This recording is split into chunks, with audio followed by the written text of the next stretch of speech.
نحمده ونصلي على رسوله الكريم اما بعد فاعوذ بالله من الشيطان الرجيم بسم الله الرحمن الرحیم۔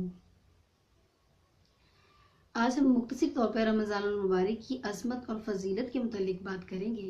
تو سب سے پہلے بات کرتے ہیں اس مبارک مہینے کے نام کے متعلق۔ رمضان ارمضا سے ہے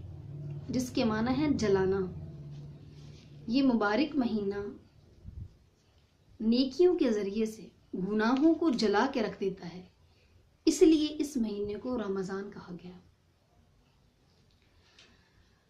حضرت سلمان فارسی رضی اللہ تعالی عنہ روایت کرتے ہیں کہ رسول پاک صلی اللہ علیہ وسلم نے شعبان کے آخر میں ہمارے سامنے خطبہ دیتے ہوئے ارشاد فرمایا کہ لوگوں، تم پر ایک بہت عظیم الشان مہینہ آ رہا ہے جو کہ بہت ہی بابرکت اور مقدس مہینہ ہے۔ تو جو شخص اس مبارک مہینے میں نفل ادا کرے گا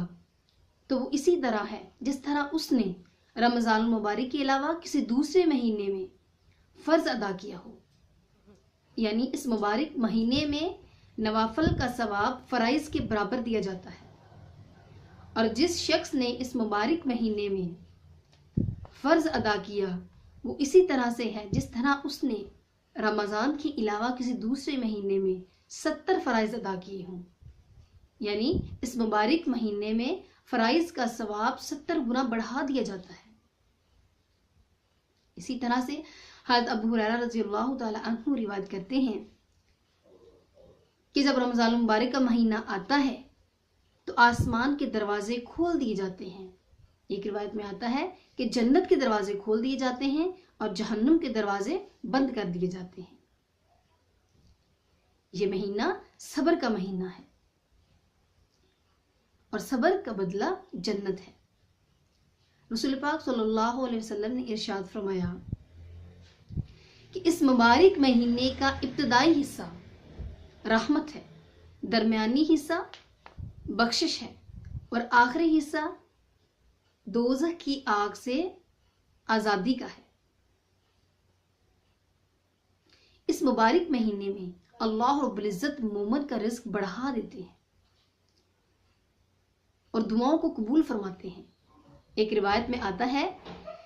کہ رمضان المبارک کی ہر شب و روز میں ایک دعا ضرور قبول کی جاتی ہے۔ اسی طرح سے فرمایا گیا کہ یہ مہینہ لوگوں کے ساتھ غمخواری کا مہینہ ہے، لوگوں کے ساتھ غمخواری کا مہینہ ہے۔ رسول پاک صلی اللہ علیہ وسلم ارشاد فرماتے ہیں کہ جو شخص اس مبارک مہینے میں اپنے ماتحتوں کے بوجھ کو ہلکا کرے گا، ماتحتوں کے بوجھ کو ہلکا کرنے کا کیا مطلب ہے؟ مطلب جو لوگ آپ کے تحت کام کرتے ہیں، جیسے مثال کے طور پر اگر ہم گھر کی سطح پہ دیکھیں تو گھر میں کام کرنے کے لیے عورتیں آتی ہیں یا کسی نے بچے چھوٹے ہیں وہ کام کرنے کے لیے رکھے ہوتے ہیں، تو اگر ہم ان سے تھوڑا کام لیں، اسی طرح سے اگر دفاتر اور فیکٹریوں کی طرف اگر جائیں تو وہاں پر بھی ملازمین ہوتے ہیں، اگر رمضان المبارک کی قدر کرتے ہوئے ان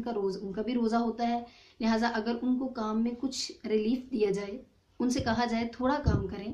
ان سے تھوڑا کام لیا جائے، تو اللہ رب العزت ارشاد فرما رہے ہیں یہاں پہ کہ جو شخص، آپ صلی اللہ علیہ وسلم نے فرمایا کہ اللہ پاک فرماتے ہیں کہ جو شخص اپنے ماتحتوں سے تھوڑا کام لے، یعنی ان کے بوجھ کو ہلکا کرے، تو اللہ پاک انہیں بخش دے گا اور جہنم کی آگ سے آزادی دے گا۔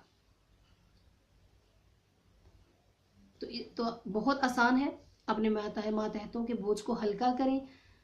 خلق خدا کے سامنے بھی عزت پائیں گے اور اللہ رب العزت کے دربار میں بھی کامیاب ہو جائیں گے۔ رسول پاک صلی اللہ علیہ وسلم کے بارے میں حضرت ابن عباس رضی اللہ تعالیٰ عنہ ارشاد فرماتے ہیں کہ آپ صلی اللہ علیہ وسلم سب سے زیادہ سخی تھے، سب لوگوں سے زیادہ سخاوت کرنے والے تھے، اور آپ صلی اللہ علیہ وسلم رمضان المبارک میں کثرت کے ساتھ سخاوت کیا کرتے تھے۔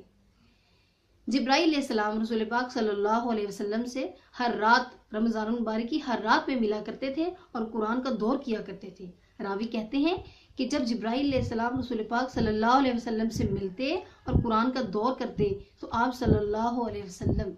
سخاوت کرتے مال کی چھٹی ہوئی ہوا کی طرح، کہ جس طرح سے ہوا کو مٹھی میں قید کرنا مشکل ہے، اسی طرح سے آپ صلی اللہ علیہ وسلم کے پاس مال کا رہنا مشکل تھا۔